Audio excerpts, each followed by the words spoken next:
A Complete Idiot's Guide to New Zealand. Award-winning Kiwi comedian Sully O. Sullivan answers all the questions about New Zealand you never knew to ask in the first place. Quintessentially Kiwi comedy, says New Zealand Herald. Outrageously funny, says 1-4 Review. Will have you laughing out loud, says Voice Magazine. And a huge comedic talent, says Fringe Reviews. I'm now joined in the studio by Sully O. Sullivan himself. Kia ora. How's it going? Yeah, doing all right. Thanks a lot for coming on the show. No worries. I found where you guys were eventually navigating myself through St. John and New Brunswick. So what was the journey here like? I'm currently based out of Manchester, the north of England. Okay. So managed to, I flew into Halifax, but via Dublin. That was the only way to get there at the time. With WestJet, so, the planes were actually flying. But then, of course, the tricky thing was getting from Halifax to St. John, and you do not make that easy. Yeah, I've heard that. Yeah, it's hard to get here. Yeah. Honestly, I was, on the phone trying to get advice, and they're like, "Oh, there's a train." I'm like, "Cool." They're like, "To Moncton." I'm like, "Where's Moncton? Is that near St. John?" They're like, "Not really." And I'm like, "Where is it?" They're like, "Halfway." I'm like, "Oh, that sounds all right." I'm like, "I land on the weekend." They're like, "Oh, the trains don't run on a weekend." And then they're like, "There's a ferry on the weekend." I'm like, "Where's that go from?" They're like, "Digby." I'm like, "Is that near Halifax?" They're like, "Not really." And I'm like, "Is there a train to Digby?" And they're like, "Oh, there's never a train to Digby." Buses? Nah. How do you get to Digby? The only way to get to Digby apparently is to drive. And I'm like, "Mate, if I had a car, we would not be having this conversation." A mate of mine who happens to live in Halifax these days, he gave me a lift to Digby, got the ferry over, and rolled into St. John's on Sunday. Cool. It's funny, you just perfectly summed up a lot of the issues with getting from St. John to Halifax. Look, honestly, at one point I said to them, "What, am I supposed to hike to St. John?" And they're like, "We're banned hiking, mate. We're banned." Yeah, you're not allowed in the woods right now. Don't you know exactly. that? Yeah. That's hilarious. You got to have a buddy with a truck. That's how you get around in the East Coast. Yeah. Like I did actually, the folks in this part of Canada are renowned for being friendly. And at one point, my backup plan was hitchhiking. That was my fallback. That's funny. Have you been here before? No. Okay. So I have gigged in Canada before, doing club gigs and so forth. But the furthest east in Canada I've ever gigged before was Ottawa. So this is, now we're in proper Canada. That's right. Yeah. The first parts of Canada, really. Yeah. That's right. Yeah. Where Canada started. Yeah. Atlantic Canada. That's cool. So how's you've done 2 performances so far? Yeah. So, at the Imperial Theatre, in the little upstairs space they've got there. Mm-hmm. So first, gig was fun, and then I can only assume word of mouth got round, because last night was, completely chocker. Oh, really? Yeah. Full house. Cool. So 3 more shows to go. Hopefully they all go the same way. And then I somehow head back to Halifax to do 2 more shows in the Halifax Fringe. That's wicked. Yeah. So do you know how you're getting back to Halifax yet? Or? So at the moment, I look as though I am doing what some people have already warned me about. And this is no disrespect. They run the service. It looks as though it works. Maritime bus. Mm-hmm. I believe it looks like there's a bit of a long haul, but I will end up where I need to be. That's the important bit. Perfect. And you'll see some probably little small towns or whatever when they stop off to let people. Who knows? Maybe I will get out part way. You'll never hear from me again. We'll read about you. Yeah. What about that Kiwi comedian? He settled down and God knows where. Yeah. That's cool. So the first night was would you say like I don't know what the right word is, regular night, and then the second night was like, whoa, there's a difference here because it's sold out? So it did feel like first night people, the audience were a little bit like, what are we coming to see? And the second night it felt a bit more like, people have told us what we're coming to see. Okay, gotcha. We're here for this. Gotcha. Yeah, because the name of the show is A Complete Idiot's Guide to New Zealand. Yeah, and it is in true New Zealand fashion. The show does very much what it says on the tin. If you can't figure out what the show's about from that, it's probably not the show for you. Okay. So do you do like A Complete Idiot's Guide to New Zealand, answering every question? So do you take questions? Maybe this is a stupid question. No. So basically, so the show's written, it's got a format, it's all there, but I intentionally try to factor in just a couple of extra minutes near the end where I will literally throw the floor open to any questions I haven't already covered about the country, as odd as those questions may be. And if I can answer them and better yet make them funny, then I do it right then and there on the spot. Okay, cool. And so how would you rate the level of the audience's knowledge of New Zealand? I performed this show all over. I actually debuted it at the Reykjavik Fringe in Iceland. Cool. So that was a very sort of international audience, folks from all over, including locals. Did a full run at the Edinburgh Fringe. Now, the Edinburgh Fringe is literally the world's biggest arts festival, so the population of Edinburgh doubles during the duration of the Edinburgh Fringe. People literally do, some of that's performers, but a lot of that is people who travel to Edinburgh for the Fringe. So again, you get people from all over. Last night was and the night before, actually particularly the night before, was the first time I had ever performed to an audience where everybody was the same nationality. Oh, really? Yeah, so the first night is, I believe it was strictly Canadians. Okay. Last night, it was predominantly Canadians, and we had a few refugees from America, as you do these days, and one bloke from France who was clearly lost. Clearly lost. That's funny. So, but the reaction's been good. So I guess it doesn't make sense to ask what they know about New Zealand, because by the end of the show, you've probably talked. So I do always. The reason I know where the audiences were from was that is something I find out at the top. Okay. But it is a show specifically written so that if you've been to New Zealand, know about New Zealand, you'll find the show funny. If you've ever thought about going to New Zealand, you'll find the show funny. If you've never even heard of New Zealand, you'll still find the show funny.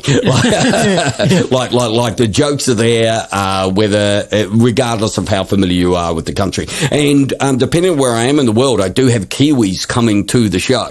And sometimes they come for a bit of nostalgia, but there's also always stuff in there that even they don't know. And it's all done with a comedic bent. Okay, cool. Is New Zealand one of those places where a lot of folks don't leave the country? So weirdly, we have we're a country of travellers. So, and it's probably something to do with the fact that everybody travelled to get there at some point. So literally 20% of the New Zealand population at any given time are somewhere else in the world. Wow. Yeah, that's a statistical fact. And of course, sometimes when we go away for a while, because New Zealand is a long way from anywhere. So it's not unusual for someone to finish university and then they'll head off to Europe or the UK or somewhere else for usually 2 years. Because you're not going to nip over for the weekend. If you nipped over for the weekend, by the time you got there, you'd have to get on the next plane back. Interesting. So that's kind of built into the culture to kind of go out and see the world and then come back home if you want to? Yeah, absolutely. Yeah. Okay. That's cool. So, I mean, I know this is probably cliche as hell, but like you get mistaken for Australian accent all the time? And I actually don't take offense at that because that's just, it's a numbers game. If you look at how many Kiwis are in the world and how many Aussies are in the world, and you hear an accent, you can't pick it, but it's Australasian. Well, mathematically, it's more likely to be Aussie.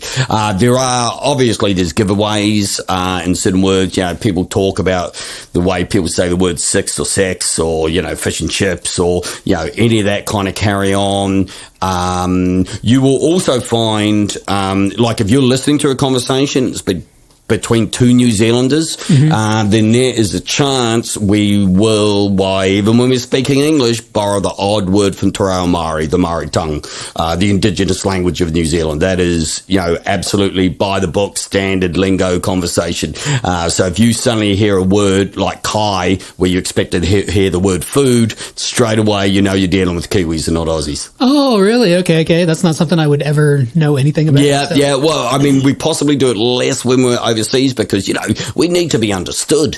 But if you've got two Kiwis talking to each other, I was talking to a friend of mine a while back, James Nakise. I think we're somewhere in Scotland. He's a Kiwi comedian of Samoan descent, and we're just having a normal conversation. And someone actually interrupted us because they were curious and wanted to know if we were actually speaking English. And we were like, kind of. A weird blend. Yeah, that's right. That's right. Okay, that's interesting. That's neat. I didn't know any of that. I guess I'm an idiot. So. Oh, okay. I must clarify. In the Idiot's Guide to New Zealand, you know, I make it clear at the introduction that the idiot in the show is definitely me. I'm a professional idiot. I do this for a living, rather than slurring it in the audience. Gotcha. So the audience won't be shamed. Yeah, that's right. Due to their lack of knowledge. That's funny.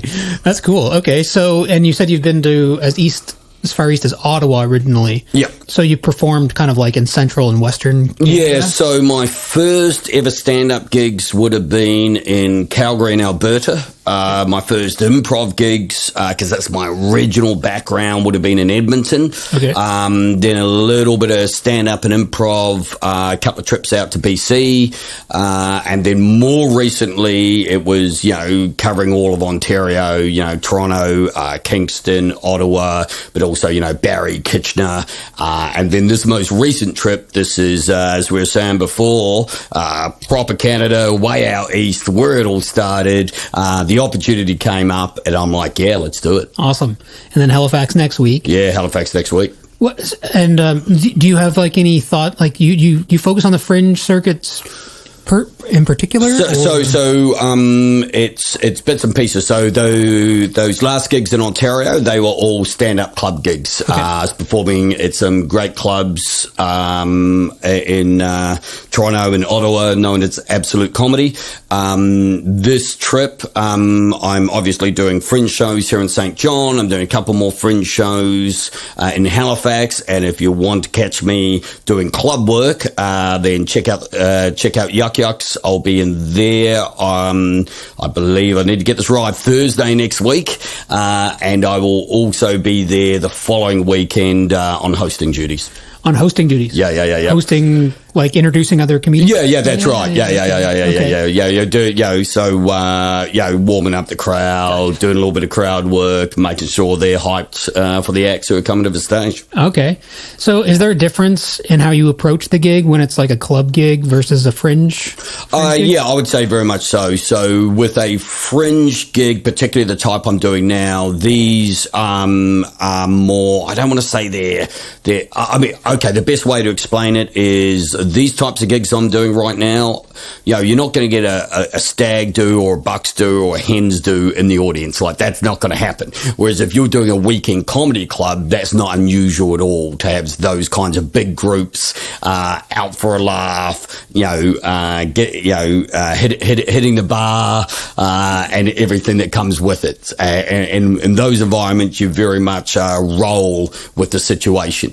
Whereas with a fringe show, you are coming to a particular show. You know, it's got a particular feel, and that's the way it's going to go, whether you like it or not. Okay.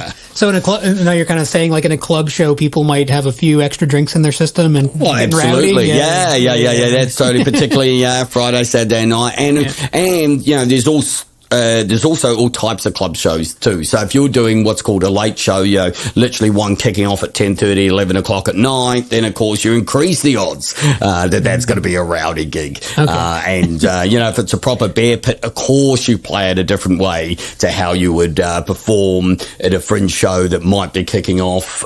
You know, one of my shows in Halifax is kicking off at 2:30 in the afternoon on a Sunday. You're going to play that in a different way to a gig, the night before kicking off at 11 o'clock. Gotcha. Yeah, 2:30 in the afternoon, people probably aren't hammering Jack Daniel's shots. Well, no one's drinking Jack Daniel's in Canada anymore. But I wouldn't say no one, but certainly less. Yeah. Certainly fewer. Gotcha.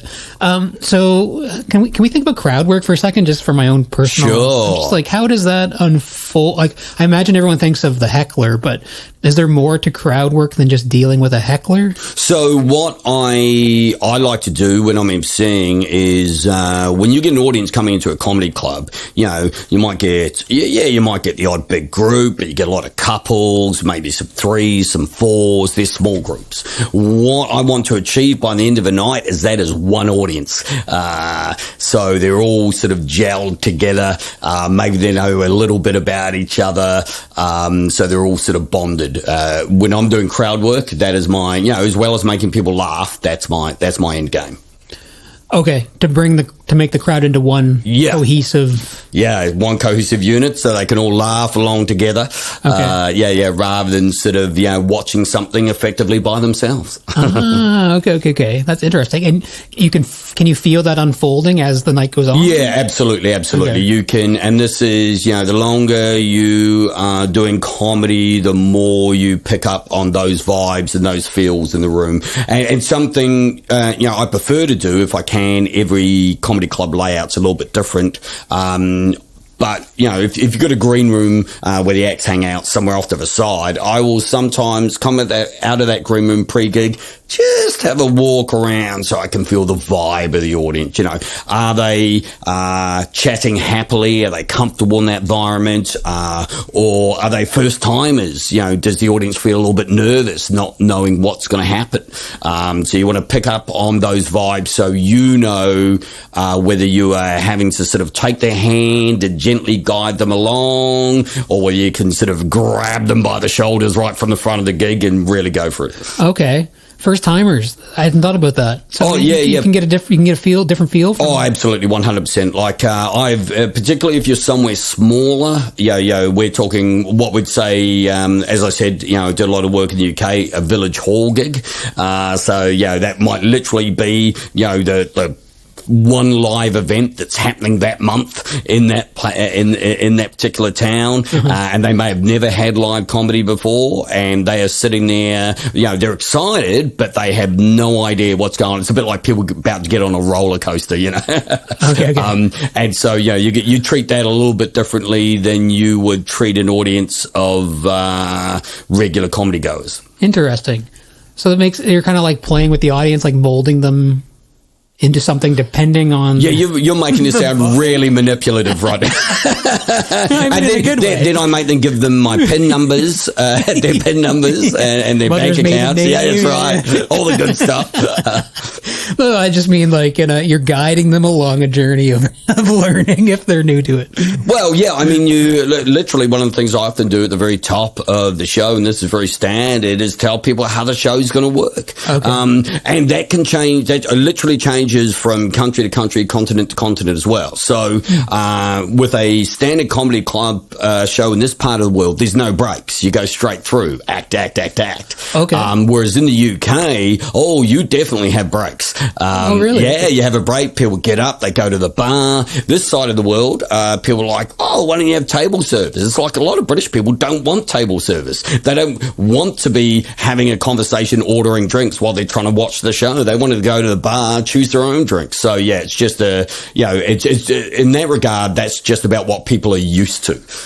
Interesting. Okay, yeah. So they want that break in between to go off and get a drink. Okay, that's you tell people how many acts are going to be in each section, because again, standard formats in the British Isles, you might have one act. MC comes out, warms up the audience. You have an act opening, then you have a break, and then in the middle section you might have two acts. Well, the MC needs to make sure the audience knows there's two acts now in that middle section, because otherwise they might enjoy that first act, and then everybody gets up and tries to go to the bar, and the next act's left going, I've got no one to perform to. So yeah, you do have a little bit of, it's going to sound really boring. As a comedy MC, you also have some admin duties. Okay. Well, that's part of the business, right? Admin duties. Yeah, that's the thing. And at the end of the day, it is a business. Yeah. So a good host is good at those admin abilities too. It sounds boring, but yeah, a good host remembers the details. The details. Yeah. Okay. Interesting. That's cool. I mean, that's just something I've never thought about. I don't have a lot of connection to any local comedy or comedy scenes. I mean, look, sometimes you'll have, in a fully set up club, you have someone with doing the voice of God. So, they might be reminding the audience of all those things. But we also know, everyone knows what it's like, regardless of whether you've ever been to a comedy club. Sometimes those voices, the voice of God on the loudspeaker, that's just like the parents in Charlie Brown. You just hear them, and it doesn't matter how important it is, it just flows. I'm terrible in airports. I suddenly realize something's been announced and I've no idea whether it related to me or not. Yeah. It does help if the person in front of them can back up that info. Okay. Neat. That's cool. Have you got a chance to explore St. John much since you've been here? Barely. It's kind of been a little bit all go since I got here. I tried to, obviously I want to see some shows myself during the Fringe. So at the moment I'm sort of catching one show a day, as well as, and make sure I've got everything sorted for my own show, because there is a little bit of technical kit and stuff. You don't want to turn up at the venue and go, I've forgotten the remote control, anything like that.